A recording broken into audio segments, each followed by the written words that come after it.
Me and two of my buddies were going to rob a bank. We were staking it out for 2 weeks. The day before we did it, something happened to me that made me say, what the man, if I get pinched, my life is over. I told my buddies I'm not going to do it. They proceeded to do it and got away with it. Wow. I don't know what made me do this, but when I was being in my home for like 4 years, I recall one night sitting in my bed thinking, what happened to this guy that made him feel the need to do this to a little boy? The two things that'll always hinder your success, your relationships, your happiness are ego and greed.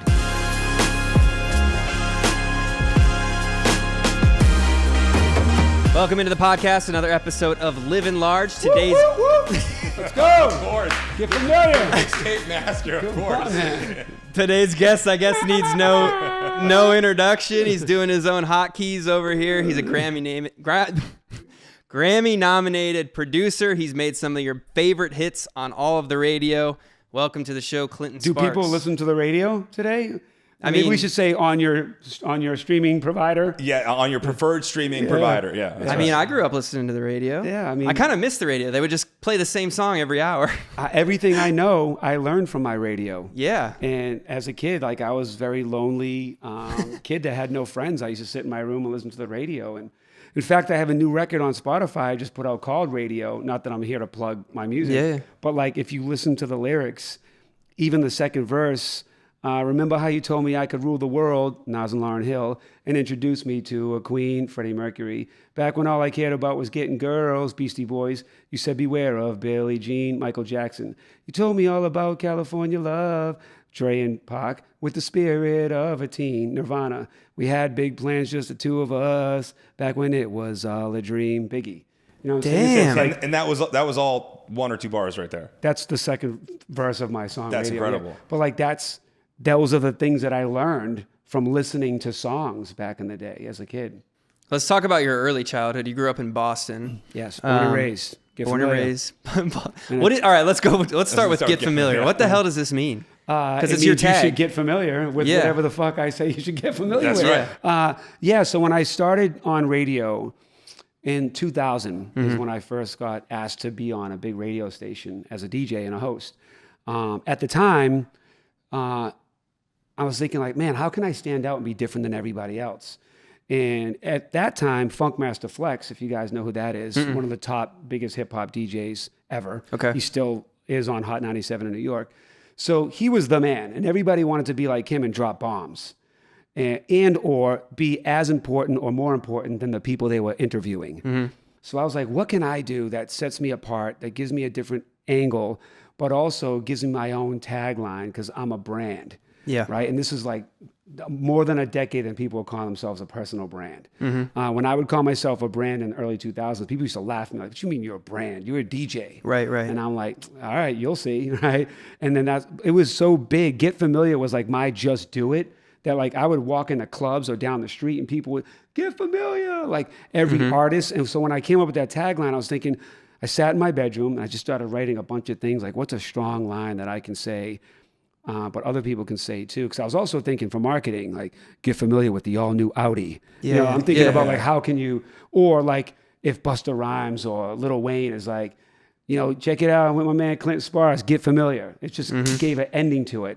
Or if I'm introducing you to new music, get familiar, brand new Mark. You know what I mean? Yeah. So, that's cool. So that's where I came up with that tagline to be associated with my brand. Were you one of the first people to come up with a tagline? Yes. Because you have people now, if Young Metro don't trust you, I'm going Clinton to Sparks was first. Not only was I one of, as far as I'm concerned, there could be someone right now. It's like it was me in my bedroom. I'm not trying to argue anybody, guys, right? But like when it came to doing it in a major way that other people started to be influenced by it and say, hey, maybe I should do that too. Yes, Clinton Sparks was the first one that had a tagline and was also poisoning my beats with my name in it. Yeah. So as soon as the beat came on, I was like, boom, boom, boom, boom, boom. Clinton Sparks, get familiar. Yeah. You knew it was my record. Was that corny at first? Did it receive clapback? Because did it interfere with the beat and the production? Well, clapback would be when you say something to somebody first and they feel the need to come back at you. That would be the official definition of clapping back. Formal clapback. But no, nobody ever, the only time I ever really got, okay, yes, actually, yes. It was so new that it was disruptive to some people. So it would be annoying. And I'll give you 2 examples. One time, Fall Out Boy's manager called me in the 2000s and was like, hey, Fall Out Boy, Pete and Pat, do you guys know who Fall Out Boy is? I know, of course. Pete and Pat want to do a mixtape with you. And I'm like, holy shit, Fall Out Boy knows who I am? So I was like, yeah, that'd be sick. So, and I've never done a rock mixtape before, right? So they were like, here's the trick though. We need it done in 24 hours. And it was like Panic at the Disco, Gym Class Heroes, The Academy Is, Tyga, Fall Out Boy, everybody that was on a Fuel by Ramen. So I was like, holy shit, how am I going to do this? Anyways, I could tell you the whole story, but that's not the point. The point is on the mixtape, there was a lot of Clinton Sparks, get familiar. So Fall Out Boy fans like, what the fuck? Tell this DJ to shut the fuck up. Awesome. Yeah. Let us just hear the song. But then it, just like hip hop in the streets, it ended up becoming part of the song to them. So now when Fall Out Boy performs today, like it just happened this week, I got like 6 DMs of people doing videos of Fall Out Boy concert, and people at the time it says "Get Familiar" in the song, all yelling "Get Familiar" because now it's part of the song to them. So that's the magic of owning something and forcing it. So people, then it becomes at first it becomes annoying, shut the fuck up, get rid of that. Then it starts becoming familiar. Then it starts becoming revered. Then it becomes legendary. But the other part too is my program director, which is the boss at a radio station, would call the radio yelling at me saying, stop punching "Get Familiar" in the songs. And he literally called me in the middle of my show. He's like, if you do that shit one more time, you're getting fired. I was like, all right, man, sorry, bro. Get familiar, right? Because I also knew I already had the streets on lock. So it was like, prior to that call, one time he called me into his office. He goes, we have a problem. I go, what's the problem? Well, we got our diaries back. And that's a way to find out if the city, like what they like about the radio station. And one of the things we found is that more people know Get Familiar than the station name. And I was like, well, then that should tell you that you should listen to me when I talk, because I know what I'm talking about, and I can do the same thing for the station. But he didn't listen, and he still tried to fight it, and then I still did it, and then I kept, and I'm not saying this to be a dick, it's just a fact. I continued to go like this, and then he ended up going on to work at FedEx at some point, which nothing wrong with FedEx. Sure. But I'm just saying, like, you got to listen to people that know what the fuck they're talking about. He got familiar with delivering packages. He got familiar that I knew what I was talking about. Well played. Yeah. Go ahead. Go ahead. It's so interesting. Like you mentioned having the streets on lock, right? And having these great relationships, but you're also just like a white kid from South Boston. Like how did this Dorchester. Dorchester. You're not from fucking South Boston. Excuse me, Dorchester. I'm from Dorchester. All right. That's better. Perfect. I don't know. All I know about Boston is The Town. Great movie. That's right. Like, what were your inspirations? How did this like infatuation with this hip hop culture come to be when you were younger? Just the radio, and then MTV, and then just the streets. You know, back then when you hung out in the streets, that's all I did. You know, you had the drug dealers and the B-boys and the D-boys driving around in like, you know, a Jetta or a Nissan Maxima, like playing fucking LL Cool J or Run DMC or KRS-One and stuff. So it was part of, when you're in the hood, it's just part of growing up. You don't have to go seek it anywhere. You can't escape it. So it's you know, obviously that's where hip hop came from, the hood, right? So yeah, it was a combination of all of that, and it was just in my blood being from the hood, and that being from the hood, it was just a makeup of who I became. Talk about your upbringing a little bit. Your parents divorced when you were 4. Then you lived with your mom, but then she sent you off to live with your dad. Is that right? Correct. How did your parents getting divorced affect you as a kid? Oh, I don't remember them ever really being married. Yeah. So, so we were born into we were broke, roaches and food stamps and all that stuff. And then the only thing I remember about my parents' marriage is my dad being an alcoholic and watching him almost kill my mother, choking her on the ground. So there was never like I seen him kiss or hug or hang out. That's literally all I remember of my dad living with us. And then he moved out. And then, you know, we grew up single mom, working 2-3 jobs to provide for us. As broke as we were, though, I will say my mom always had dinner on the table, and every Christmas you wouldn't know we were broke. right? So shout out to my mom for that. But yeah, so then come 12 years old or 11 years old, started becoming a criminal, like a lot of people from Boston. By the way, not a lot of people from Boston, like some of us from Boston. All right. And then at that time, and then, I kept getting arrested. My mom was sick of getting me from the police station. And she goes, I'm sending you your fucking father. So my dad lived in the suburbs, and I'm a city kid. So I was like, I ain't fucking moving to the boondocks with all the fucking hicks, right? And like that's what you thought back then, right? Especially when you were hip hop. Like it was rap and heavy metal. So everybody that listened to heavy metal or anything other than hip hop were headbangers and hicks back then. So then I got sent to my dad, and he was still an alcoholic Mm-hmm. back then, and. There's a lot. I don't know how much of the story you want me to tell, but all of it. But I like to dive deep. I went to the suburbs wearing like Adidas tracksuits and like gold rope chain. That's awesome. So like I was MTV to the girls. To the guys, they were like, "Fuck that dude," because all the girls liked me. So they were mad at this. Back then, there was a term called wannabe. Yeah. It was a worse term, but I don't want to say it. Yeah. Also starts with Yeah, a I know. W. Yeah. It also starts with a W. Yeah. That, that's what I was regarded as. Yeah. So like a lot of white dudes didn't like me because I was always like the white kid in the black crowds and black neighborhoods. And I was always like too white for the black kids and too black for the white kids, if that makes sense. So yeah, moved out there and then still kept doing crime. What kind of crime were you doing? Sticking people up. What's that, like robbing them? Oh, okay. Yeah. This is a stick up. Yeah, sort of, but it's more real than that. Yeah. Nobody says this is Like the fuck is movie. this kid? This is the cowboy movie. But also robbing houses, stealing cars, doing all that kind of stuff. And then, in fact, the way I stopped doing, so I did that like my whole teenage years. But at the same time, I was also doing music. In fact, I stole my first set of turntables to have at my house when I was 13. How? And then robbed a house that had it. And then So there is a silver lining, I guess. yeah, thanks, bro. That guy wasn't going to go anywhere. He didn't need these. And all the older kids would come over the house, and then I would DJ and beatbox and rap, and I was a dancer, and I used to win all the talent shows as a dancer. I came up as a dancer. Okay. And rapping, and then like beatbox and all that stuff. And then, me and two of my buddies were going to rob a bank, speaking of the town. Holy shit. And then, How old are you with this? Like 19. Wow. 19 or 20.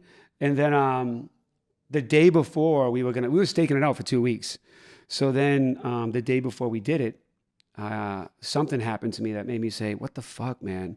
Like, if I get pinched, my life is over. And I told my buddies I'm not going to do it. They proceeded to do it and got away with it. No way. Yeah. But I went then, I don't know if you guys are old enough to remember this, but you would look in the back of the newspaper to find jobs. And I looked in the back of the paper and UPS was hiring. Shout out to Biz Marquee.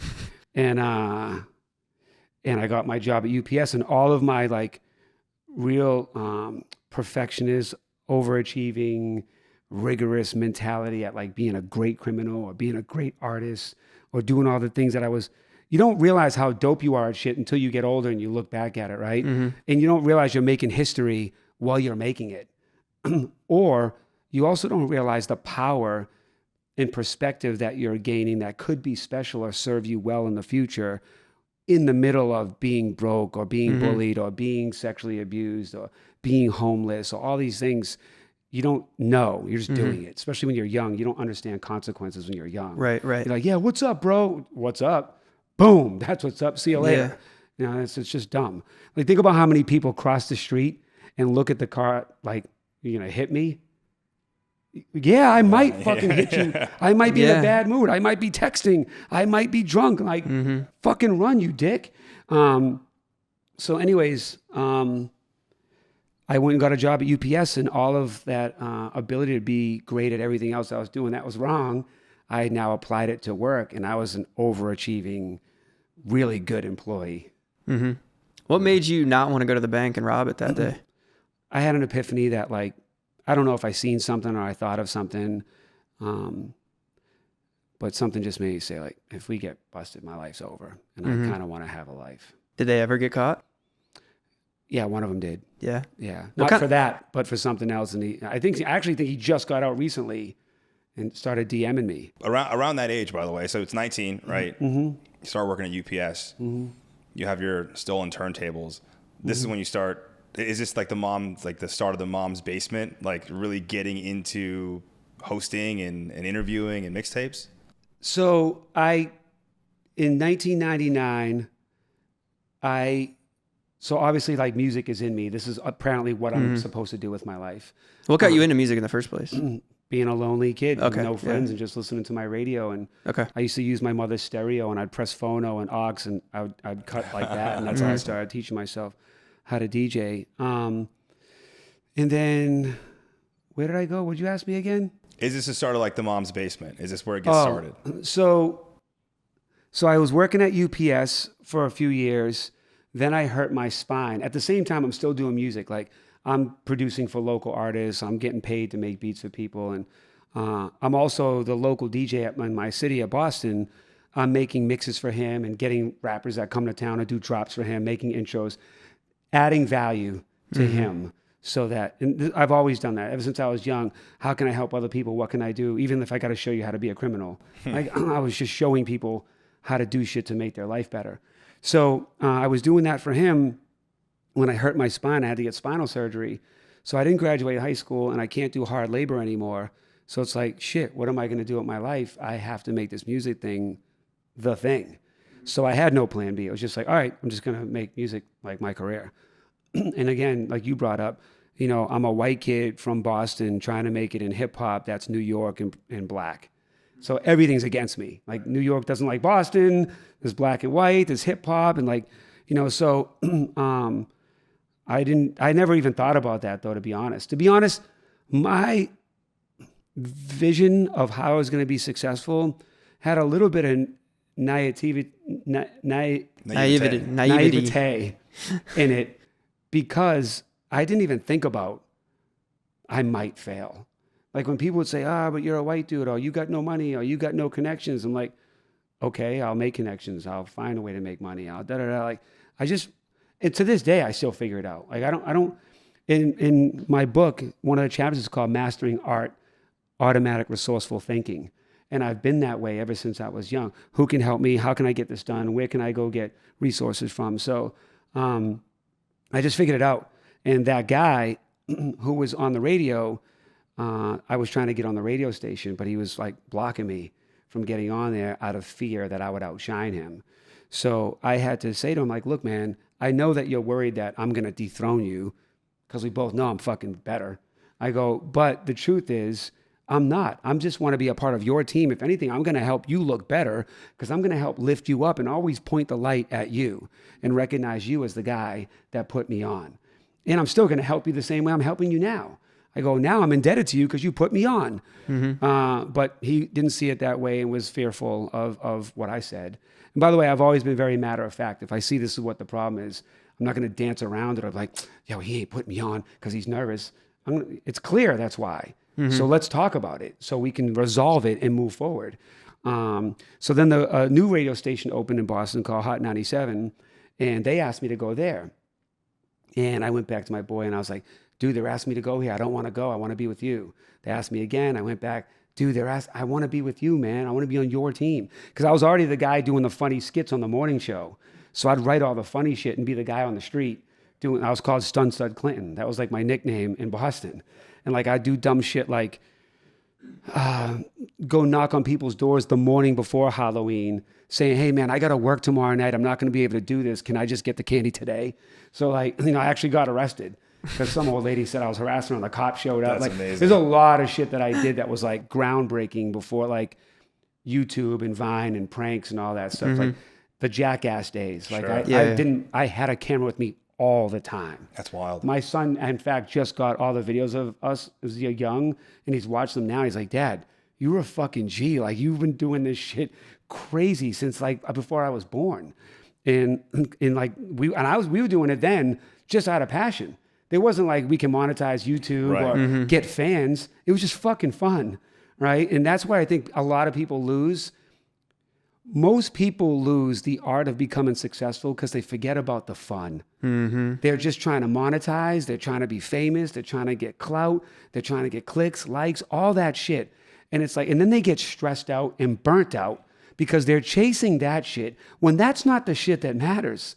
The shit that matters is doing what you love to do and that you're passionate about. You think about it before you go to sleep. You think about it when you wake up. And it's all you want to do with your life. If people love it, that's just a byproduct of you doing what you love to do. And if you become famous or successful, that's also a byproduct of doing what you love to do. Most people are so busy chasing fame, but famous will never make you great. But great can make you famous. So if you focus on great, the fame will be a byproduct if you're in fact great. And by the way, great isn't just fame great. It's also being a good person, communicating well, networking, following up, being polite, actually giving a shit about the people in the world that we're all in. You mentioned having or not having perspective when you're young. Was there a moment where this ideology clicked in for you, or was it just like, this is just part of your DNA? Yeah, to me, all the answers that you're seeking for are right in front of you. They're right under your nose. But people don't shut the fuck up and listen. And I don't mean to your friend or to your parents. The answers are there if you're just attentive to the answers around you. But people spend their life looking for answers for questions that they're never going to get. Whether it's, Dad, why'd you leave? Mom, why'd you beat me? This person, they're never going to give you those answers. So now, because you feel in order for you to be whole, you got to get these answers, you will now have empty spots for the rest of your life that you feel the need to fill in with bullshit in order to be whole. So now you'll never be whole, and you'll be running through your whole life not being fully yourself of who you're supposed to be. And I realized this early on, it's really simple. I knew how I was made to feel. Unloved, unappreciated, bullied, all those things. And I knew how it made me feel, and I didn't like it. So there's the answer. What kind of person should I be? Not those kind of people, right? There's a big answer right there. What kind of man should I be for women? Shut up and listen to women. They're going to tell you, I don't like a guy that does this. I hate when my boyfriend does this. I left him because of that. There's the fucking answers. You can literally architect and build your life by design if you shut the fuck up and listen to the world. But you don't, because you're so focused on fulfilling these empty, bogus, bullshit things or trying to get answers to questions that you're never going to get, that if you just think, okay, what kind of person do I want to be? What do I want people to think about me when they think of me? What do I want them to feel when they hear my name? Once you determine that, then you build your life by design, not by circumstance. And then once you decide the person you want to be, no person's words or actions should ever be able to sway you from the person you decided to be. And if they can, then that means you're not a fucking solid person. Because if you were, they wouldn't be able to change who you are. How did you get rid of the victim mentality? Because you've been through a lot growing up. Parents divorced at 4. You mentioned you were sexually abused. Dad's an alcoholic. And then after that little monologue, I mean, that's crazy because it doesn't seem like you play the victim at all. How'd you get rid of that mentality? Well, I don't know what made me do this, but when I was being molested in my home for like 4 years, I recall one night sitting in my bed thinking, what happened to this guy that made him feel the need to do this to a little boy? Why would he want to take a little boy's innocence? Obviously, he's intellectual enough as a grown man to realize the ramifications of his actions to this boy one day. One day, this boy's going to grow up and either come fucking kill you for what you did, right? Or be totally fucking demolished because of what you did to him. Or be Clinton Sparks, right? And I'm neither one of those. And I realized that, again, this is my environment and the things that I'm around. And I realize that everybody hurts. Everybody has pain. Everybody has different ways of showing it. Some drink. Some are abusive. Some are just assholes. Some have a chip on their shoulder. Some are like the biggest dicks in the world now because they feel like the world fucking owes them. There's all this. Everybody's built differently, right? and they respond differently to things. And I knew I didn't want to beat up my wife like my dad did. I didn't want to rely on alcohol like my dad and his dad did. I didn't want to be a bully like the guy in my neighborhood that I would watch like beat the stray dog that I befriended. Like all of these things, I realized I don't want to be any of that. So what's the opposite of that? Caring, doing good by people, helping other people. So I just realized early on how not to be a douchebag and how to actually really give a shit about people, but truly give a shit. And that comes from my core. This is 12-year-old Clinton, right? That would, even when I was a criminal, because right now you could say, what a hypocrite. He was a fucking thief. Mm-hmm. How was he a nice guy when he used to fucking stick people up? And that's a rightful thing to say. However, and this is going to sound, contradictive, but I was always a caring criminal. And here's what I mean by that. Lock the door as I left. Well, here's what I mean. Lock your feet on the way in. The act of like the thievery was just a shitbag. Yeah. Right? However, and by the way, when I was robbing, it was for survival. It wasn't so I can go get a fucking chain and floss or just brag and have all. It was literally because like, man, I don't have anything. Yeah. Like, how do I get it? I never had a mentor or a father or anybody to show me like, here's the right thing to do. Here's how you get a job. I was pretty much left to my own device. Like my mom was working all the time. She didn't know what I was doing. I'm skipping school all year. She doesn't know what I'm doing. I'm robbing houses. I'm not at school. You know what I mean? And then I'm getting molested when I'm at home. So it's like, what the fuck? When you really think about it, I should be a fuck up. You know what I mean? I should. And I started to go down that path. Never with alcohol or drugs. I never drank and I never did drugs. I always thought that was stupid.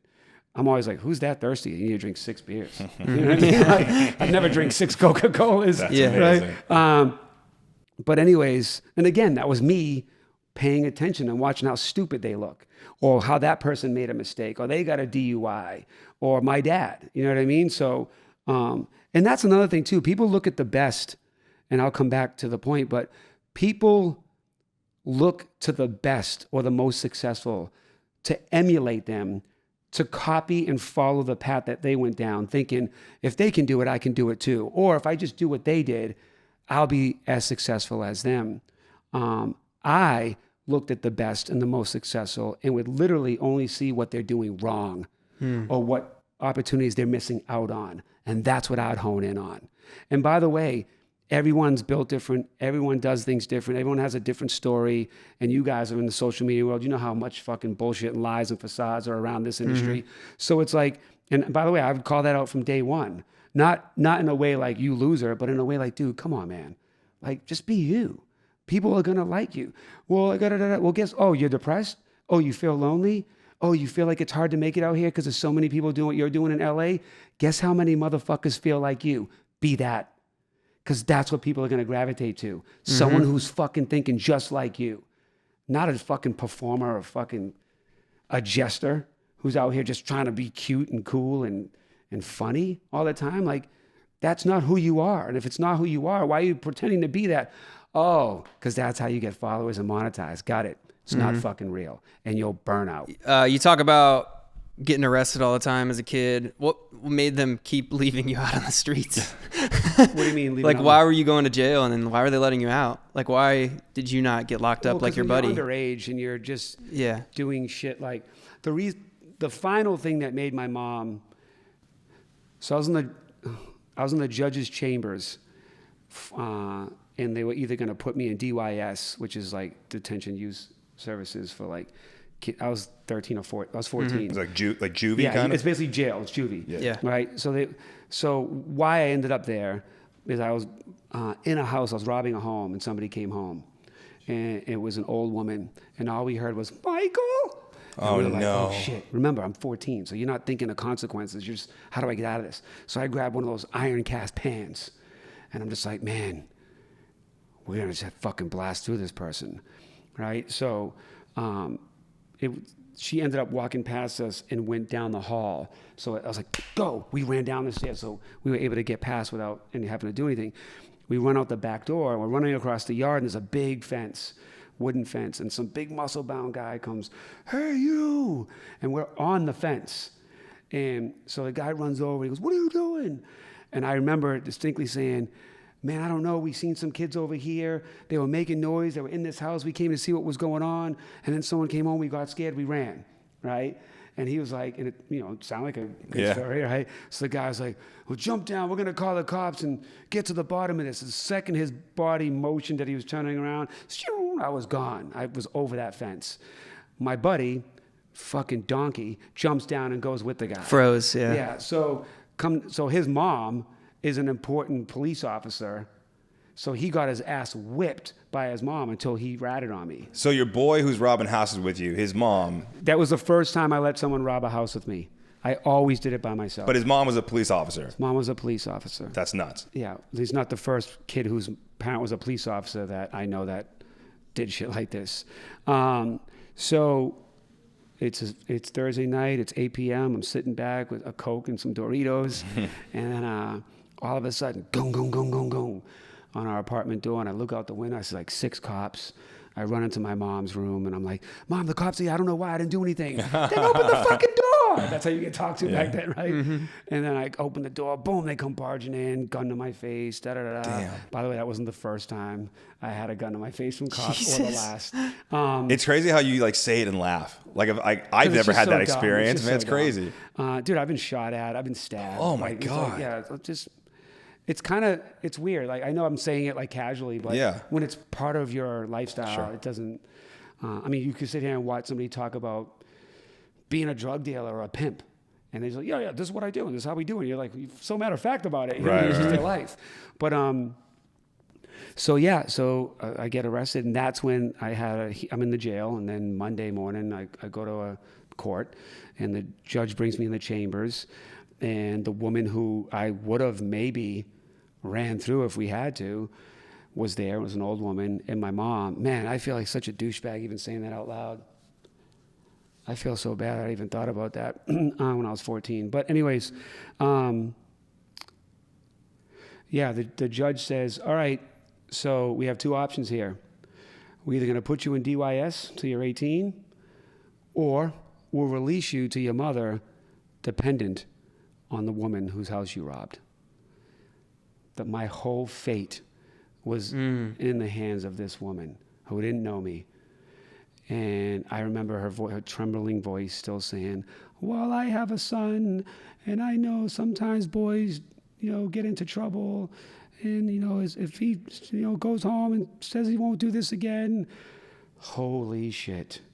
So send me off my mom, and then that's was like, I'm sending you your fucking father in the suburbs. Cut back to the early part of this podcast. Mm-hmm. You were one old lady turn away from going to jail. And then that bank was one thing away from going. I've escaped death a lot. There was one time, even in a car, I got hit by I was in a fucking Volkswagen Golf, and got hit by a F-350, and I don't even remember getting hit. I just woke up at some point later. My friends behind me in the car behind me thought I died. Got saved by the jaws of life. No way. I was the only white kid in this black school, and I always had to fight my way out of it. And this one kind of kid pulled a knife and sliced my whole back. Jeez. This fucking guy punched me in the chest and kicked me in the back at the same time. How? I have no fucking idea. Bruce Lee. He was a foot taller than me, and we're in the hallway getting ready to fight, and there's no one behind me, and the whole school's behind him, and all of a sudden I just feel goom goom. I'm like, what the? You fought Spider-Man in high school? I don't know what happened. Then I spin around. The guy pulls out a knife, which I don't know why I needed a knife. He could clearly beat my ass. And he pulls it, and I spin around. He cuts through my brand new polo jacket and Adidas jacket and white fucking turtleneck, because that was fly back then. Yeah, that's right. And then I cut through, and I ran to the. What's funny is, we're at the headmaster, and it's just me and him. And the headmaster's like, "What's going on with you guys?" Not like arrested. What's going on with you guys, right? You're bleeding through your stuff. He was talking shit about my mother. Right, and black headmaster, black dude, and I go, seriously, guys, I'm the only white kid in this school. Do you think that I'm gonna do that in a room full of people that I'm gonna have problems with? And so then what ended up happening is, all right, you guys go back to school. By the way, I was already in a school that was for fuck ups. So we only had 4 periods a day and then gym every day at noon. It's you're in the yard. And by the way, the bottom floor of my school was a police department. No way. Yeah. Jesus. Yeah, and no cops came after that incident, right? So anyways, I come back to school the next day. I get off the public transportation. I walk up the hill to come to the front of the school. He's out there with his shirt off, shadow boxing with the whole fucking projects waiting for me to show up. I like fucking turn around, get back in the bus. This is like September, the beginning of the school year. I didn't go back to school for the rest of the year. I'd never go back. I robbed houses. Every morning I got up like I was going to school, got on the bus and left and just found places to rob. Or I'd sleep on buses like where the heater is to stay warm. I had no money. This is where I learned how to hustle a lot. And get money from people, like legitimately, not steal it, but figure out ways to convince people to give me money. This is also where I developed the ability to eat, because I realized, mustard packets and saltine crackers are free at delis. So I would just go grab crackers and mustard, and I'd have saltine mustard sandwiches to eat. In fact, when I was homeless later on in my life, I survived a lot off that stuff. Well, how did you become homeless? Also, I wanted to ask. Fault again. I wanted to ask, because Iggy mentioned you talk about all this stuff like with a smile on your face. Is there a moment in your life where you sat and like reflected on this and felt remorse? The only thing I have, no, because everything I've been through, from being molested, from being bullied, from being a criminal, all of those things made me who I am today. And I'm pretty fucking dope today. So I'm happy with who I am. And I don't know if one thing changed, would I be who I am? And what I mean by dope is I'm a caring human being. I'm a great father.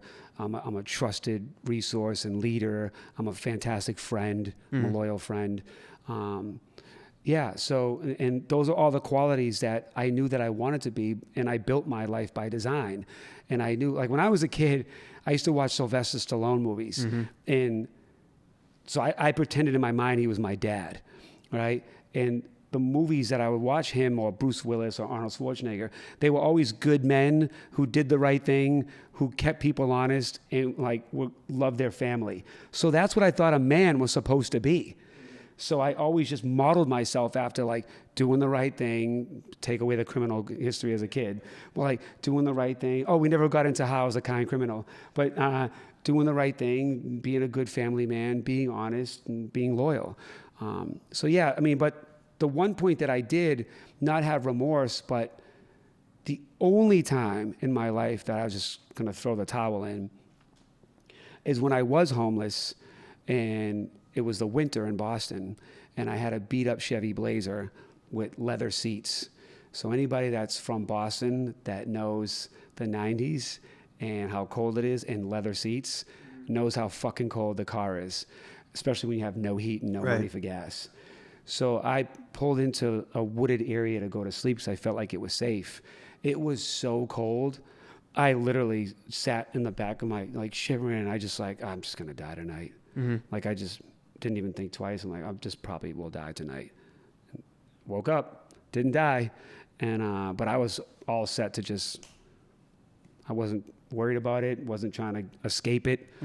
I'll just go to sleep and die. What is it like being homeless? Is it dangerous? Well, it's different. The homeless I was is different than people on Skid Row. Yeah. My homeless was I just had nowhere to go, no bed to sleep, no house to be in. I had my car, so I just used to find places to sleep. And at this point, you can't ask your mom and dad for help again? No, because I'm the reason why I'm homeless. Because again, I was robbing, and this is around the 19, 20-year-old me still doing that. And my mother got an apartment in the same apartment kind of complex my dad lived in. So I went to live with my mom, who I hadn't lived with because she sent me to my dad. And then another version of the cops banging down the door with a gun to my face, had me on the ground. And she got evicted because of me. And she had no place to go. So she went to go live with her sister in Dorchester, where I'm from. I couldn't go back to my dad because now he has a new wife and a kid. And I was where do I go from here? So that's why. So it was my fault. It was being a criminal. Are your parents still here today? Yeah. What's your relationship like with them now? Zero. Zero? Yeah. Does that affect you? Well, I'd be in denial and lying if I said it never bothers me. But I've come to terms with it and understand that it's for the best, and understand. In terms of you for that or for them? For me. Okay. Because the reason we don't have a relationship is because of my sexual abuse. And a lot of victims will be able to relate to people turning their back on them because they don't want to admit to it. They don't want to be held accountable for it. So it's easier to just throw me away than it is to acknowledge their failure in protecting me or supporting me. So they're all in denial. That it happened? So that's where we're at now. My dad actually broke up with me via text. How so? So there's a long story, man. I could literally tell you a million fucking. This would be a 5-hour podcast. But so when I lived with my dad, as I got sent to him, at 18, we had the big father-son fight, and fuck you, Dad, fuck you. I'm gonna be a way fucking better father than you when I grow up. He's like, oh, you'll see, life happens. So then I leave. I'm like, I'll never talk to that guy again. So then, like, a few years goes by. This is when I realized the first key to life, what I'm about to tell you. So I hadn't talked to my father in years, and I started thinking about him. And it got me to thinking, what happened to my father when he was young that didn't allow him to be the man I needed him to be when I was young? And when I cared enough to ask that question and then do the research to find out that he himself went through similar things as a kid. And he was abused as a kid in more ways than one. And then he was sent to Vietnam, to war, as a teenager. How the fuck could anybody come through all that and be an awesome 24-year-old dad? Do you know what I'm saying? So when I realized that, my resentment turned into empathy. And then I went to my father and forgave him. And then we went on to become best friends for 20 years. And my dad was my best friend, and we talked about everything, and we talked all the time, and we were always together. And then I watched the Michael Jackson documentary. I don't know if you guys seen that. But I've never, so my being molested was never something I needed therapy for. It doesn't something I carry around or blame people, or it doesn't trouble me. I'm okay. I've never seen people my age talk about what happened to them in such detail that I'm familiar with than when I watched the Michael Jackson documentary. Like, I've never even cried about being molested. It's not like it's inside me and I'm just waiting to fall apart. It's like, I get it. It's not my fault. I didn't fucking do anything wrong. That guy should be broken up over it, knowing what he did to a kid. But when I watched it, I called my dad. And I was like, man, did you see this? Like, no. So we're talking about it. And he doesn't fuck with his mom either, who's since passed, but he's never had a relationship with his mom. So, we're talking about it. And I've always had this inner conflict as a man. Like, I feel like I'm responsible for my mom because I'm the man of the house, but also kind of fuck her for not being there and protecting me. Right. And I mean that with as much respect and love as you could say that in. Because I don't mean like fuck her, but so it's always been something that troubled me, and I could never get clear answers, the answers that I was looking for, and realized you'll never get answers, and that's why I learned this knowledge to share with you guys. So we talked to my dad about the Michael Jackson thing, and we had our call the first night. So he's like, well, you know what I would do? And I was like, yeah, all right, Dad, I'll talk to you later. So, and by the way, when I say we're tight, right? And the next episode comes on the next day, so I watch it. Now I'm hearing even these guys are saying, yeah, I don't have a relationship with my mom, or I don't know how to feel about my mom. And I've never heard that either. So now, dude, I've never cried over this. This documentary, I had to stop because I cried 3 times. So I called my dad again to share it with him. So I call my dad, he goes, what's up, Clinton? That tone and my dad means something's wrong. I go, what's going on, Dad? And he goes, man, I'm so fucking tired of being between you and your mother and sister. Pause. A year earlier, or a couple years earlier, I was hired by Deutsche Worldwide and Dohner to do an anti-bullying campaign to produce and write a song. It was 2016, 15, whatever. And the song the way we were going to write the song is people that have been bullied or abused were going to write in letters of their story, and I was going to write the song based off these stories. So as I'm reading these stories, I'm getting emotional. I also never talked about being a criminal or that I was sexually abused up until this point. Coming up as a hip-hop DJ, I could have been like, yeah, I was in the streets doing da-da-da. I probably could have got stripes. But I wasn't proud of it, and it wasn't anything I wanted to brag about. In fact, I thought I was fucking whack for doing the shit that I did before. It wasn't something to run around and poke out my chest and be like, man, I used to stick people up. Well, that's fucking whack, right? So I do that song. Very successful, not even thinking about it. Fast forward 4 years later, it's got like 60 million streams on Spotify and has won awards that I didn't even fucking know, right? So I'm like, holy shit, the song was that successful? So then I made a post a week prior to this call I'm having with my dad on Facebook. And I said, for the first time ever out loud, I was sexually abused as I was young, but here's how you take a tragic moment and make it into something good. I didn't get into detail. I didn't blame anybody. I didn't say anything other than I was sexually abused when I was young. Now, when you're guilty for that, you read that as, he just said that, you know how people are, right? So it coincidentally, my mother and sister just seen that post that day, called my dad and said, he's on here saying that the family, blah, blah, blah, blah, blah, blah, blah. Now back to the call, my dad. So he goes, I'm so tired of being between you. And I go, what are you talking about? Why do you got to fucking put your private information out on the internet? I go, what are you talking about? And then he tells me, and I'm like, look, Dad, I don't care if I write a fucking song, sing on the top of a fucking mountaintop or post it on social media, it's my motherfucking story to tell. I go, if I want to share this story, I'm going to share it. I don't give a fuck what you guys say. I go, this is my life, not yours. If it bothers you, then fucking deal with it yourself, right? So like we had that whole kind of back and forth, and we sorted it out. And then a bunch of other stuff happened, and we ended up hanging up. We ended up piecing it out, and everything was fine. Then I get a call from my dad a week later, 2 weeks later, whatever it is. Could be a month for all I know. Sometime after that, right? Then he tells me, I've been doing some self-inventory, and I wanted to call you and tell you some things. I was like, yeah, what's that? Oh, by the way, before that call, he called me again regarding my mother and sister, and he says to me, if I pay for a polygraph test, will you take it? Right? So the first time ever, I've never been an asshole to my dad. I never disrespected him ever. I love my dad. I think he's awesome. And I just said, you know what, man, you guys are fucking dead to me, right? And hung up. Because who the fuck says that to someone? Completely invalidated everything. Yeah. If I take a polygraph test, how about all the stories you tell me about Vietnam or your family and everything I'm going? I would never fucking question you. That's your truth and it happened. Only thing I can do now is accept and support. So instead, you asked me that.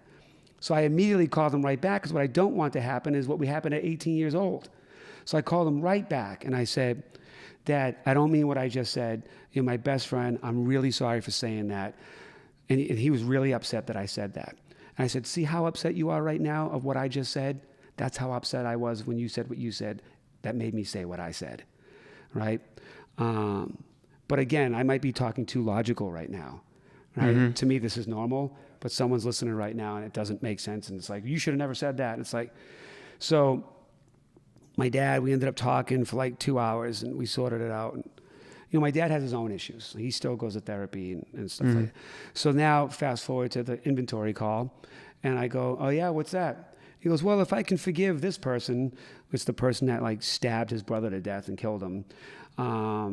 Obviously, if it was to death, right? He killed him, right? And also, and I can forgive this person who was his ex-wife that cheated on him and got herpes, right? Jeez. He goes, I can forgive you too.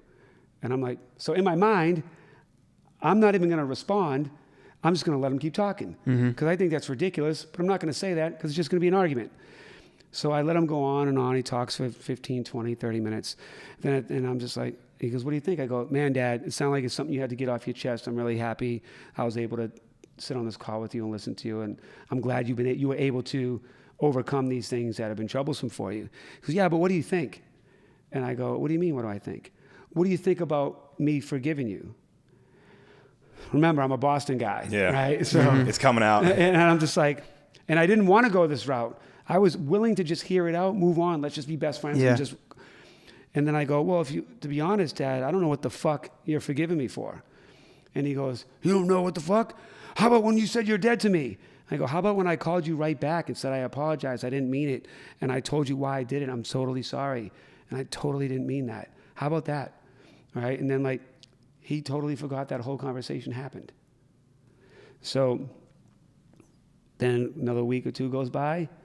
No, a couple months go by. I wish him happy Father's Day, happy birthday, da-da-da. He's not responding to any. We talk like almost every day. Didn't respond to me for months. Finally, I'm like, hey, Dad, is there a reason you're not responding to me? And then he finally responds, first of all. Oh, man. Here it comes. Anyone that starts out, first of all, I was like, let me tell you something, right? So first of all, I was driving, so I didn't see your text. Meanwhile, I'm in my mind like, what about the last 35 texts, right? And he goes, secondly, I've been talking to my therapist, and she said, you bring too much stress to my life, yada, yada, yada. And, you know, basically, I don't want you in my life anymore. Respect my decision. Take care. Damn. And I haven't talked to him since. Wow. And that was like 3 years ago. Like, I'm not even going to respond to that. So fuck me and my kids. Fuck your grandkids. So, but the reason I share that story is because, one, somebody else might be going through this kind of complex, you know, tumultuous thing within their family and struggling on how to deal with it, right? And back to why I never talked about being a criminal, because I never wanted some kid to say, when their mother said, you're going to end up in jail, well, look at Clinton Sparks. He turned out all right, right? So I never wanted that. It's the opposite with this. I want people to say, look what Clinton Sparks went through. He turned all right. He doesn't shit on people. He's a great father. He's loyal to his wife. He leads people well. He starts company. He means what he says what he means. And that's what I want people to really understand. Like, if you build your life by design and not by circumstances, and I know I keep saying this because everybody blames the circumstances on why they're an asshole or why they're broke or why they're an alcoholic or why there's, well, you're just a weak motherfucker, right? If you're blaming circumstances, because this is your fucking life. Yours. There's one. Fuck everything else and fuck everybody else. Even if it's your family, if you have to. If you got to defend your happy by getting rid of family, that's what you got to fucking do. Because it's your life to build the happy, fruitful, successful life. And if there are people around that are going to bring you down or hurt your feelings or make it worse, fucking get rid of them. You've got all this tumultuous stuff going on in your personal life. You're still 19, 20, relatively young. And at the same time, you've got this rise in your professional life. How are you separating the two? How are you going, I'm going to go kick ass and be the world's best mixtape artist and DJ and dancer and producer while also managing all this crazy personal stuff going on? I don't separate them. And I utilize the things I learned from the tumultuous things as tools to build what I want to build my whole life. So when I build my life and I build it by design, it's not, here's my family, here's my work. It's all together. What kind of life do I want? I want to be a successful man that when people say my name or think about me, they think he's a good dude. I want to be great to my wife. I want my kids to look up to me, but I also want the people I work to rely on me and trust me and look at me as a good leader and know that I'm going to do the right thing by them and the company or whatever project we're working on together. And they can close their eyes and know that I'm going to do us right. So it's all one, it's one me, right? So I'm building the whole me. And it's inclusive of everything that's connected to me or that I want to be a part of. So when people say, like, how do you balance? It's all one. You know what I mean? What do you mean you got to find time for your family? Then they're not I have one priority: build the best life that I can build. Not just for my career, not just for my family, everything. Health, mentality, relationships, showing up when you say you're going to show up. All those things are all in one. I don't separate them. That's awesome. Yeah. Talk about, you worked on, we'll get into the music a little bit more. You worked on Biggie Smalls' posthumous, is that how you say it? Posthumous? How do you say it? Is it naivety? Is it Yeah. You worked posthumous. Posthumous. Yeah. The album after he passed away. Yeah. You worked on Biggie Smalls' album after he passed away. You did a song featuring Bob Marley. What's that like to work on a project like that? It was awesome because, and I see where this is going. Yeah. Well played. You've there, done young enough of Marcus. these, man. So, see, I said you can't out-host. That's right. I see the bridge you're building. Well, when I went into the studio, when I got asked to work on that Biggie album, I was like, man, we've heard every Biggie verse a million different ways. Everyone's remixed it, put it on mixtapes. I go, what can I come in and do that's different than any other producer or somebody else is going to do? So like I always do, like coming up with Get Familiar or any company that I've built to become successful, I really start assessing the market, understanding trends, what's missing, what are problems, what hasn't been done, what's been attempted and didn't work, why didn't it work? Like, you got to think of all these things in whatever you're going to build. And I can do a whole masterclass right now on how to architect a plan to build what you want to build to ensure its success. But this idea was, I went to Puff and I said, are we allowed to say his name?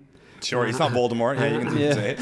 I went to Puff and I said, dude, what would be sick is imagine if Biggie went to heaven and made an album with every other legend that was in heaven. What would that album sound like? If he just connected with every other fucking legend that was also up there and did collaborations. So I went back and I did songs with like Biggie and Aaliyah, Biggie and Luther Vandross, Biggie and Frank Sinatra, Biggie and Bob Marley.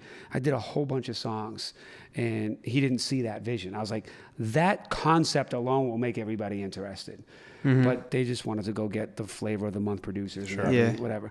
So I made a bunch, and the Bob Marley one is the one that stuck, and it was the first single off the album, and it went platinum. The other one I did with Aaliyah, I ended up calling Neo, and I was like, dude, put a chorus on this song, because I was working on it for Biggie. I was like, I'm working on Biggie's album, do a chorus, let's do over like Me and My Bitch. So he did that chorus. It didn't make the album, so then I ended up giving it to Rick Ross, and Rick Ross used that song on his Ashes to Ashes That's awesome.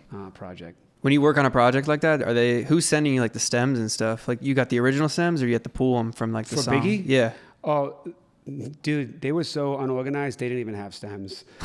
They were just giving us like 2-track vocals, and we were just breaking things up. However, funny story, when I was in Bad Boy Studios, they were so like loose that like they had hard drives sitting there. So me and my buddy were just like, I wonder what's on these hard drives. Oh shit, Biggie acapellas. Oh shit, No Biggie way. freestyles. Oh shit. So like we got all that shit. In That the wasn't out archives. to the public? In the archives, yeah, it wasn't out. There's a bunch of stuff that wasn't. What's it like going through that? Oh shit. Yeah. Yeah. it Like was Christmas just morning, looking out the unwrapping doors, presents. Anybody coming Yeah. down the hallway? And I'd never do anything with them. It was Yeah, just yeah. cool to have. Or if in the event I had an idea, I could already put it together and submit it to them without, putting it out. I would never let it go. In the music business, there's like a lot of gold that sits on the shelf. Was that the case Lots. with Biggie? Was there Bro, like just gold? It's the case with me. Yeah? Like, it's the case with every big producer every big artist has dozens of records that no one's ever heard that's in their laptop or on hard drive. I have records with Snoop and Pusha and Quelly and fuck, man, you name it, I probably have a record with them. Ludacris, Pitbull, all on my laptop that have never seen the light of day because for some odd reason it didn't make I got a record with Beyonce that I produced and wrote with Beyonce that's still sitting on my laptop. But like Gaga, like so many records, it just didn't make the album. It didn't fit the playlist. We couldn't get clearance on something. Another producer was being too much of a dick and wouldn't agree to the splits. Like there's a lot of records. In fact, there was one point I wanted to figure out a way to come up with a concept where I could go to like, the Metro Boomins of the world and be like, what are the 6 records that are sitting in your laptop that no one ever put out? Like, let's put out all those kind of records in an alternative way that's not through the label. But yeah, man, there's a lot of dope that'll never be heard. Yeah, it's so crazy. Me alone. Yeah. I have dozens, let alone beats. I got thousands of beats, but like full songs with people on it. I brought Dog Pound Gangsters back together 10 years ago. Snoop, Warren G, Daz, and Corrupt. It's still in my laptop, and they just now reformed. And that record could come out today, and it would it'd sound like I just made it yesterday. Mm-hmm. You've had such a incredible laundry list of big name artists you've worked with. Is there one project where you look at and go, like, that may be my proudest moment. Like that's the thing that I look at with reverence all the time. Proudest moment. I'm proud of everything I do because I don't do something unless I'm going to be proud of it, right? Or is there one thing that stands out to you? Yeah, there's a couple mixtape projects that I did. Well, like my favorite song that I wrote and produced, because it has the most meaning, is a record called Sorry, Blame It On Me by Akon. That's such a good song. Yeah, thanks. By the way, I made that record in like 20 minutes. No way.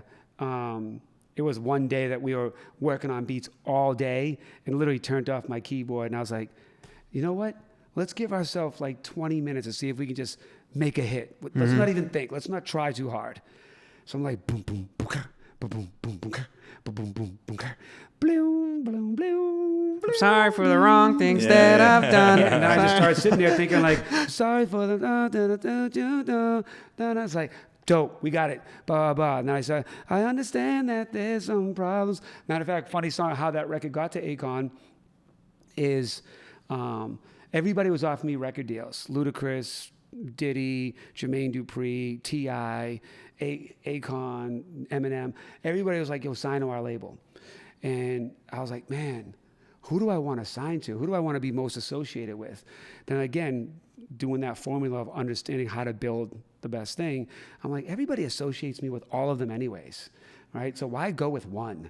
Now I'm in that gang, which means I can't be down with this gang, right? And by the way, that's been my whole career. I never like joined a gang or just a DJ crew because I wanted to be friends with everybody, and I didn't want to have a barrier of like relationship now because I'm a heavy hitter instead of a big dog pit bull.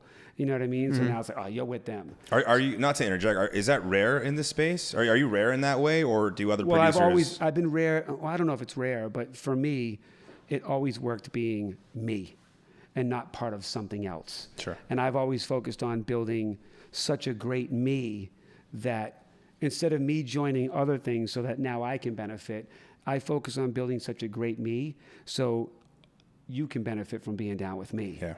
So that's been my focus my whole life. But the Akon story. Yeah. So I was probably the first person to play Locked Up by Akon. And he was, everybody was talking about his voice because it was a unique voice at the time. Who the fuck is this guy? So he said to me, because he was a new artist at the time, yo, man, I really appreciate you looking out, Sparks. Like, if you ever need anything, like, let me know. I was like, I don't need anything, man. Just keep making dope music, right? And even in the music business, I wasn't someone that, like, took payola. I was, if your shit is dope, I'm going to play it. If your shit is whack, you couldn't pay me to compromise the dope show that I put together. That's rare. Okay. So when Akon said that, I was like, I don't need anything. So now fast forward to everybody offering me record deals. So I'm like, all right, let me go work on an album that would be indicative of the kind of album I would make. Because I was always the guy that, like, I was the bridge between MTV and BET guy. So I was like, I'm going to go make a real album where I'm bringing, it's normal now, but back then it wasn't, where I'm bringing hip hop to pop and rock, right? So I went and I made that record as one of the examples. So then I call Akon. And I said, hey, remember when you asked me if I ever need a favor for playing your record? He goes, yeah. I go, well, I need you to help me paint a picture right now. He's like, all right, whatever you need, Sparks. And I'm just like, no, I don't think you understand. I'm about to find you on tour and be backstage and get this record done. He goes, all right, yo, I'll see you. I'll see you out there. So then I end up backstage. He was on tour with Gwen Stefani. He comes off stage, no shirt. Yo, Sparks, we hug, all sweat all over me, fuck, right? So anyways, I'm like, all right, dude, here's what I got going on. And he's like, all right, whatever you need. I go, no, I'm going to get on your tour bus with you and stay in these clothes for 6 weeks if I have to get this record done. All right, man, like everybody knows that I'm like the class clown, so everyone knows I'm going to make it happen, but also like thinks laughs because they know that I'm crazy. Sure. Right? So then we get on the bus. And it's Timberland's bus, so he has a whole studio in the back. So we get on the bus and we start driving. So a couple hours in, he's like, tells the engineer, I play the beat. So he plays it. Now, I'm not a singer. So, and Akon's like arguably the biggest pop star in the world at this point, right? And so he goes, all right, let me hear it. So I'm sitting next to him like, I'm about to sing in front of the biggest pop star in the world. Yeah. And I'm not a singer, right? So you know how that feeling when you feel cold, like you're so nervous. Get a little clammy. Yeah, like you feel yellow. Yeah. And then, so I'm just like, sorry for long things. And he goes, actually, you know what? Go in the booth. Oh my God. Right? So they have a booth with the glass there. So I go in the booth, they playing it, and I'm looking at Akon. And I'm just like, sorry for the wrong things that I've done. My voice is cracking. I don't think I'm hitting the notes right. And then like he's like looking at me like, so now I'm even more nervous. I'm thinking he's looking at me like this is fucking trash. Right? So I'm like, fuck, now I'm really fucking up. So then I'm done. I'm like, yeah, that's it, man. He's come out. So I open the door and he's like, hey, yo, son. You just made me a hit record.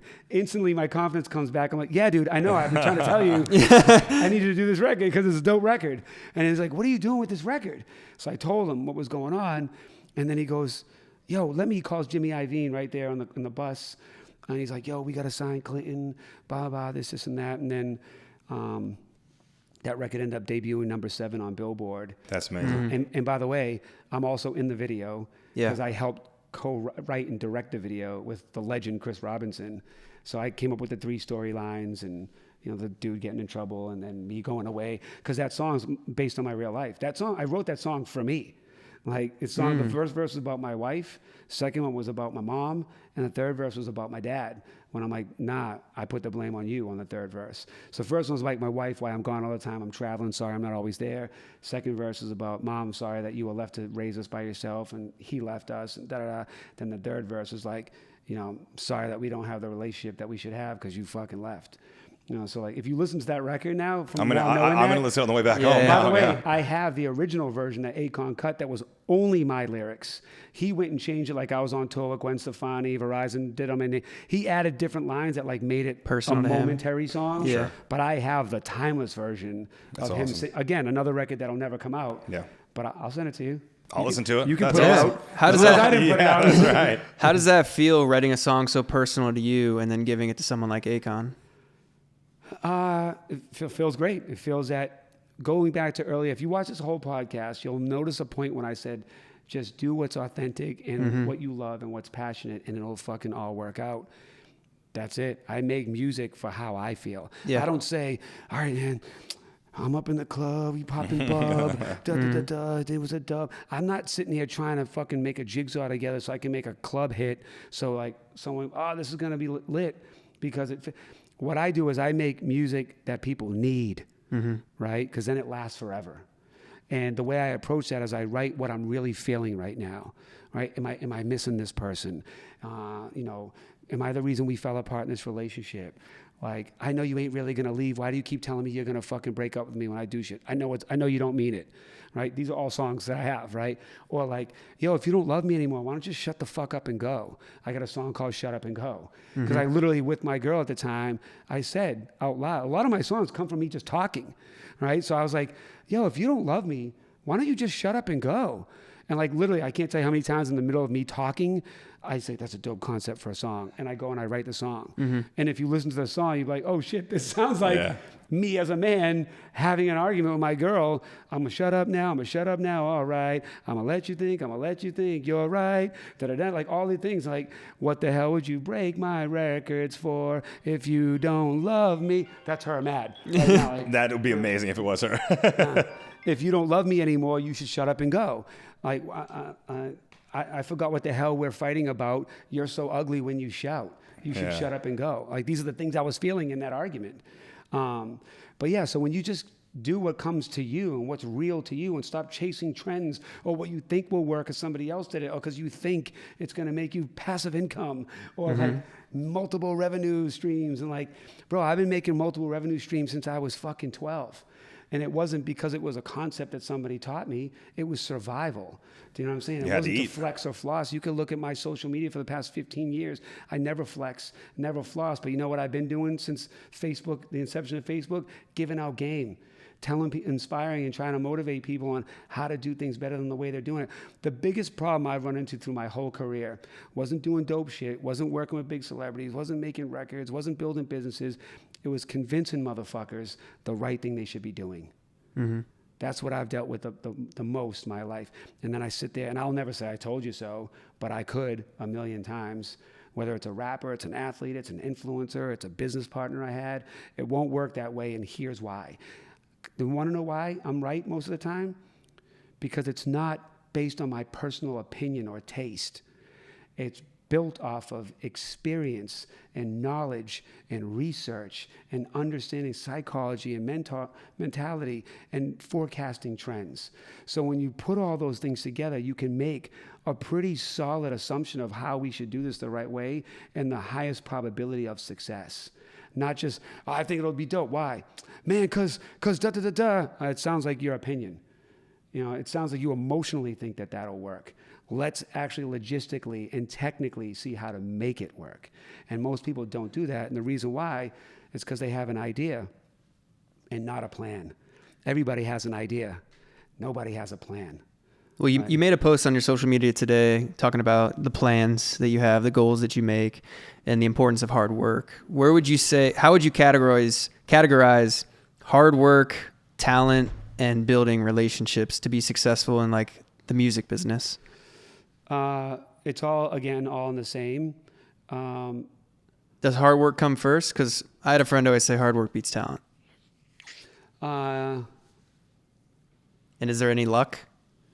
Yeah, it's a perfect combination of all of those things, but it's also with a plan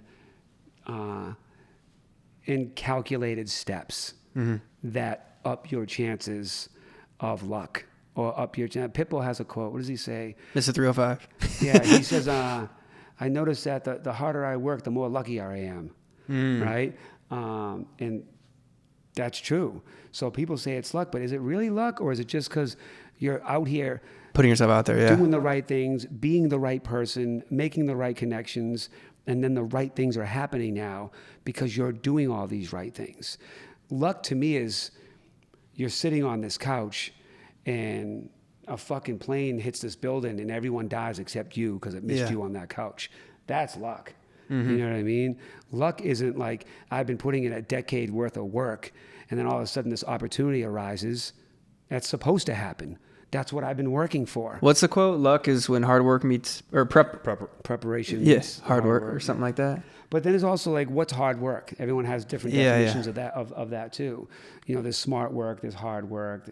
I find that the crux of my success has been my network. Like even right now, the company I'm building right now will be the most exciting, culturally impacting entertainment empire in the world. And that sounds like a big thing to say, but I can say that with the confidence because I've built some of the most successful companies connected to culture, understanding how to do it the right way with authenticity and believability because it's built off of genuine care, right? And a plan. And by the way, part of making a plan is planning for failure. If you don't plan for failure, you won't know how to deal with it when it happens.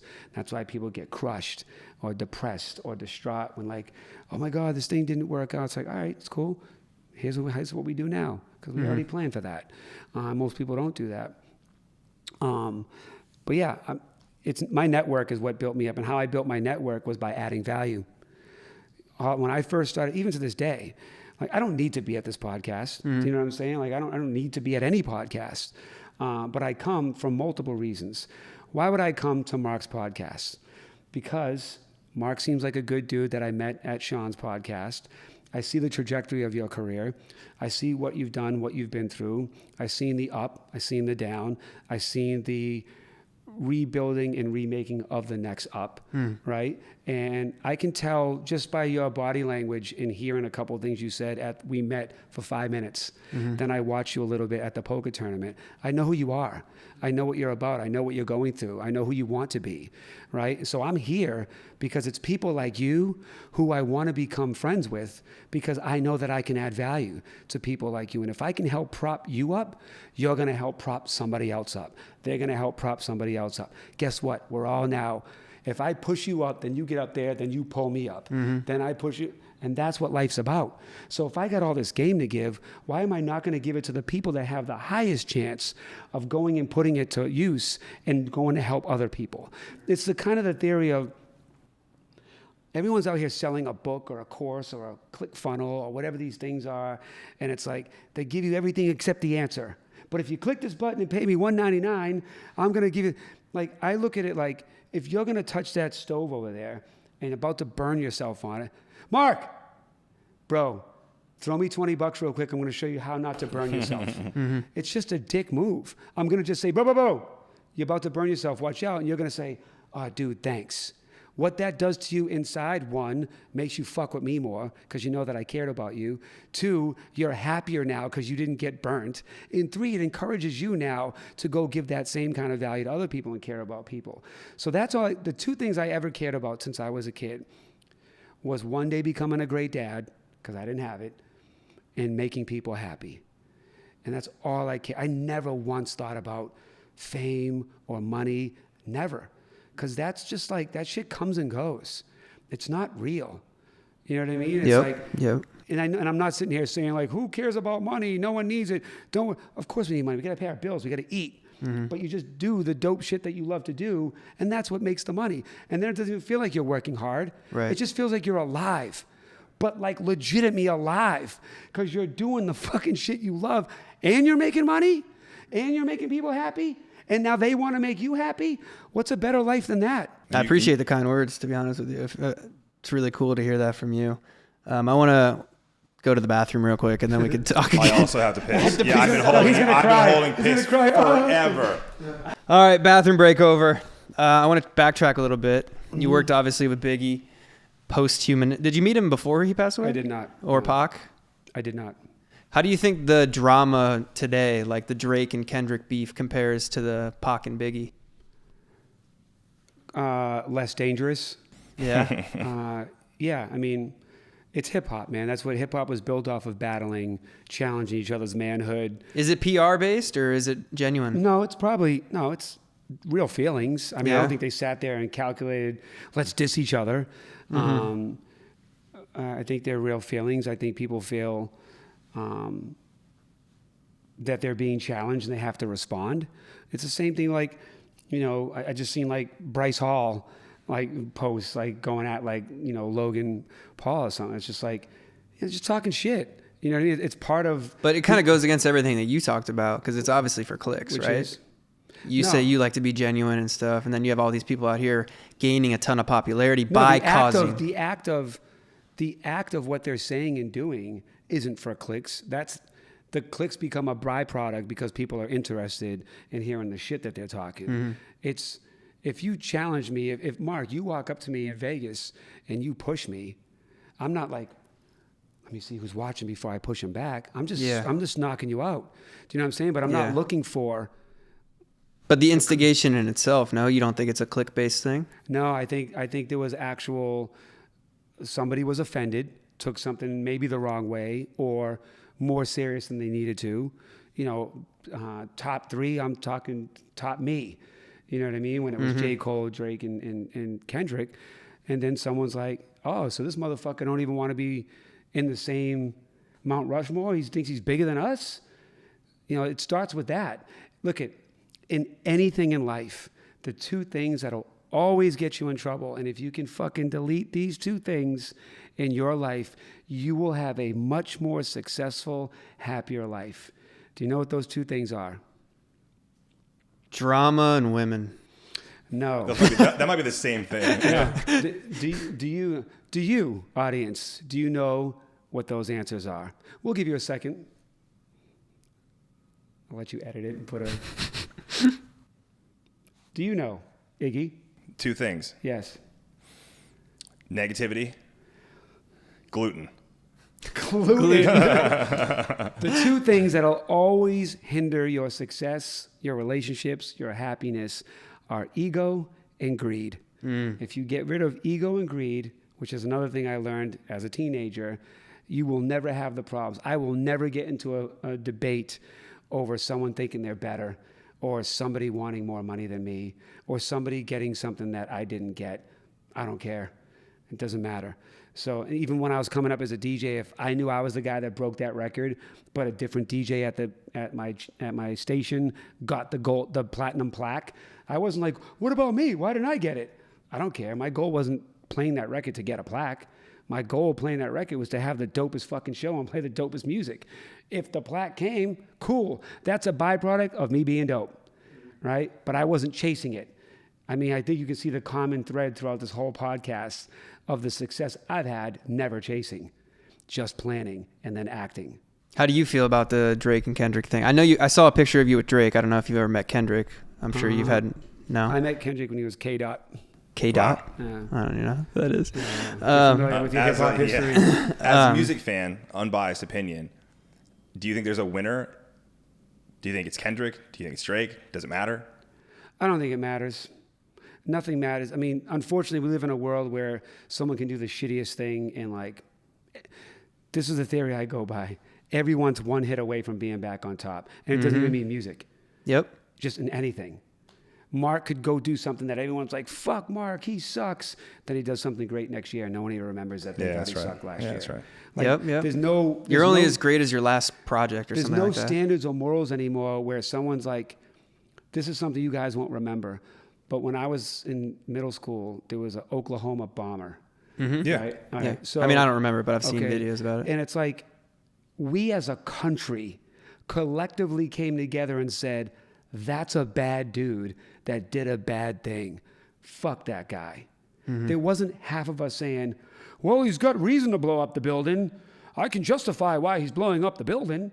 It's just like, no, it was a fucking shitty thing to do. And it hurt innocent people. Nowadays, somebody will do something shitty. Half the people will justify it. Yeah, sure. Yep. Or you'll go on rants trying to destroy whole communities and races and just make a record and everyone's like, yay, you're number one again. And it's just like, I don't understand it. It's like, do people stand for anything? It doesn't make sense to me. Somebody that has morals and values and someone that's like, yeah, I'll never fuck with that guy again. I don't care if he offered me $1 million. I don't care if he can put me on a fucking stage in front of 10,000 people and talk and put me on his private jet. I don't care about that. I would never associate myself with that human being because he doesn't align with my morals and values.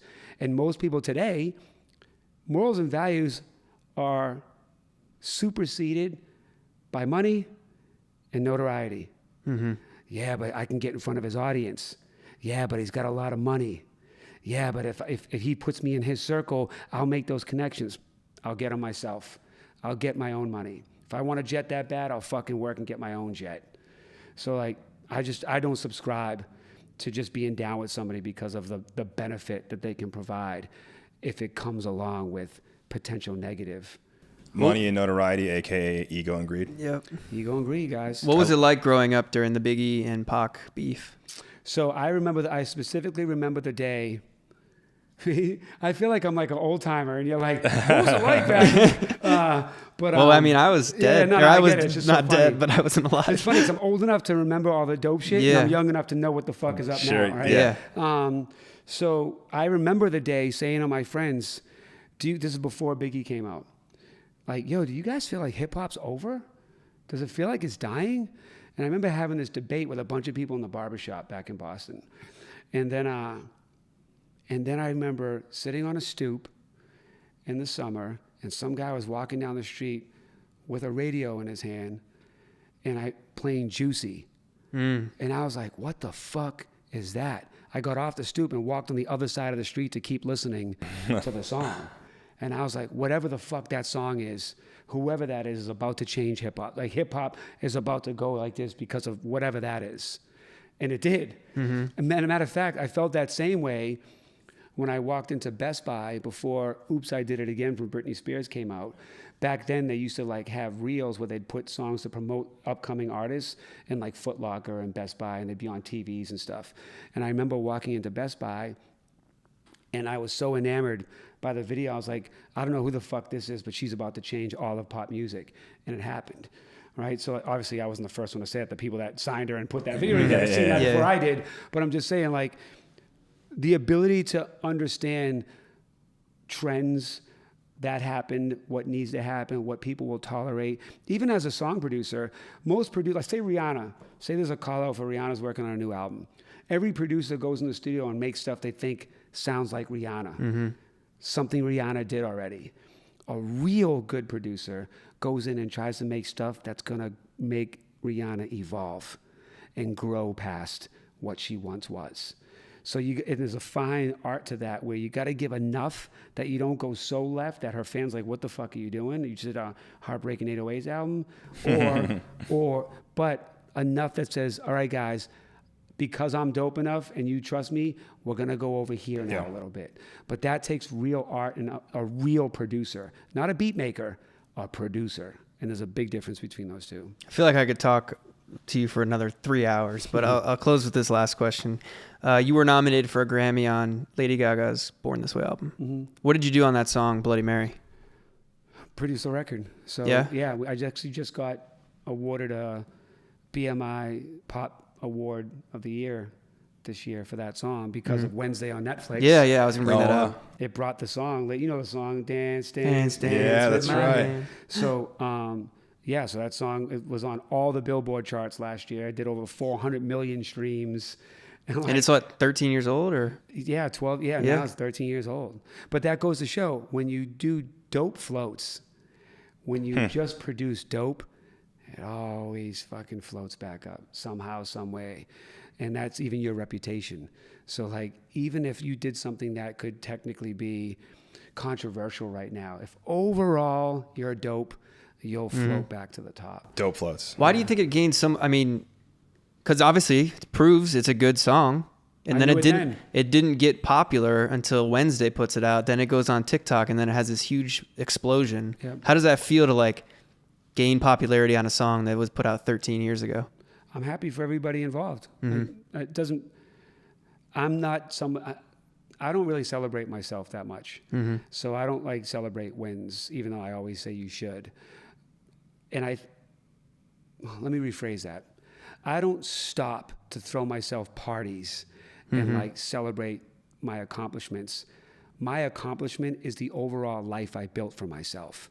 So it's expected for me to win because that's the life that I built, is to continually win. So it's not a surprise to me when I win, because back to the point earlier, when you build by design and you do it in a way that you're architecting it strategically, then yeah, I expect these things to happen because I put the work in for them to happen. But this instance, it was just like, oh, that's cool, that's awesome. But it wasn't like, oh my God, the greatest thing ever happened to me, because my whole life is great. You know what I mean? So it's just another part of the great life that I've built. Why do you think that is though? Like that it only got as big as it did 13 years later? Is that like the syndication how important is that into the movie? It was only TikTok. It only got bigger because somebody was brilliant enough to take Wednesday's dance from Netflix, speed up Lady Gaga and put it to that dance. And then it just caught fire and just went viral. And it was a different song in the show. It wasn't the song. Yeah, it was slower, right? Yeah. What'd you say? It wasn't even in the show. No. It didn't get syndicated? The song wasn't even in the show. Oh. Someone took that scene from Wednesday, sped up Bloody Mary, put it to that scene, and uploaded it. And having seen like the music space evolve, especially with social, do you think that there are different requirements to be successful now? You think it's like the ingredients have changed now that TikTok can make a song that's 12 years old blow up? I don't think there's one path. I think there's tons of paths, and there's paths that haven't even been taken yet. So yeah, I'm a super optimist. So I'm excited for new ideas, for people taking risks, experimenting with shit. Like, I'm a huge fan of people that like, I'm going to try something different that no one's tried before. Like, I love those people the most. Like, when I go into the studios with other producers, the first thing I've said my whole career, play me whatever songs nobody else understood or got. That's all I want to hear. I don't want to play what you think is a hit. Play me the weird shit that people are like, what the fuck is that? Because I'm going to help you turn that into something fucking dope. And like, that's what my whole career has been. I'm a great remixer, meaning not just music, people, businesses, ideas. So I can come in any You could have an idea right now, I'll make it better, guaranteed. I'll go to a business and consult the business and hear what's going on. I'll be able to make the product better, the systems better, the business better, help, all the things. That's just because, and that, again, that's not my opinion, and that's not me bragging that I'm dope. It's years of experience and understanding people and psychology and business and marketing and emotions and feelings, what people need to feel, and like all these kinds of things come into play when I'm architecting the best path forward to do anything. What I like about you is you've adapted over time, every generation. Like I feel like a lot of people from your generation, when TikTok came around and was popularizing like music and stuff, they really like shit on. I mean, I felt a huge shit on me when I was becoming a YouTuber and getting movie roles, like the transition, but you've always been ahead of that game. Let me tell you, the only reason why you felt that way is because you cared and you were worried about what other people would think that aren't part of your plan. That aren't part of the trajectory of the plan that if you made, it wouldn't matter. If you were like, this is what I'm going to do using my TikTok celebrity, and this is my plan on how I'm going to get there, who gives a shit? Because you're trying to play in someone else's sandbox now in the plan that they made for themselves that you weren't a part of. So when you're like, why don't they get it? Because you're not fucking part of their plan, bro. Make your own shit. You know what I mean? So like that one theory right there alone, if you can master that theory, you will literally never be upset or bothered. If someone says no to me, I'm like, all right, well, it just doesn't make sense to them. Keep moving. I'll keep it. Man, if only, why is everybody, all you did now by asking those questions is cause great stress and distress to yourself. And the only way you would ever even ask those questions is because you didn't fucking make a solid plan and you didn't build a solid you. That's it. It comes down to, when my wife says to me, tells me a story about her mother. She goes, who does that? I'm like, who does that? I don't even know who's dumber right now, the person who did it or the person asking. You know who fucking does that. Your mom does it. And for you to ask that means that you can't grab your head around the dumb shit your mother does. And you keep asking the same question, troubling yourself, instead of just realizing this person does that. Here's what they do. They're going to do it again. Here's how I manage it and not be affected by it. Keep it moving. Dude, I mean, you're spitting so many facts, like the way to look at life that I've taken a lot out of this podcast. I appreciate you coming on. Man.